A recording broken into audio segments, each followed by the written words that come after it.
కూటమి పేరుతో టీడీపీ నేతలనే చంద్రబాబు ఎన్నికల బరిలోకి దించుతున్నారని ఏపీ ప్రభుత్వ సలహాదారు సజ్జల రామకృష్ణారెడ్డి విమర్శించారు.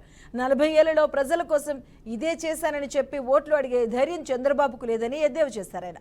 ఇక అందుకే పొత్తు పెట్టుకున్నారంటూ ఆరోపించారు. సీఎం కావాలనే ఆకాంక్ష కూడా పవన్ కు లేకపోవడం బాధాకరమన్నారు. కూటమి నేతల మాటలను ప్రజలు నమ్మరు అన్నారు. కూటమి పరిస్థితి కుక్కలి చించిన విస్తరిగా మారిపోయిందంటూ వ్యంగ్యాస్త్రాలు విసిరారు.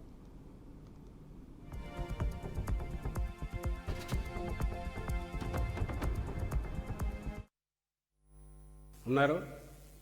బీజేపీ అధ్యక్షురాలు ఉండడం కాదు, ఆమె రాజమండ్రి నుంచి పోటీ చేస్తారు కాబట్టి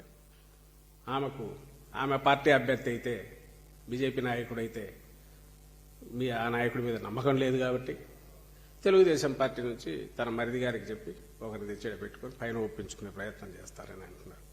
చంద్రబాబు నాయుడు గారు ఆయన కోసం ఆయన ఏర్పాటు చేసుకున్న ఒక ఎఫెక్టివ్ సిస్టమ్.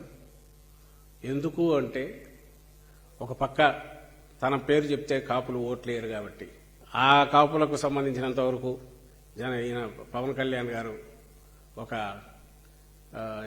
గట్టి నాయకుడనే నమ్మకం ఆయనకుంది కాబట్టి, పవన్ కళ్యాణ్ గారికి ఉంది కాబట్టి ఆ సెక్షన్ ఏదన్నా ఓట్లు ఇటు వస్తే చంద్రబాబు నాయుడు నమ్మరు, ఆ మొహాన్ని చూసి ఎవరు ఓట్లేరు కాబట్టి ఆయన ద్వారా అవి మొత్తంగా తెచ్చుకోవాలి. ఇంకో పక్క బీజేపీతో కేసులు ఏమి లేకుండా తన మీద సీరియస్ పీకల మీద ఉన్న కేసులు పోవాలి.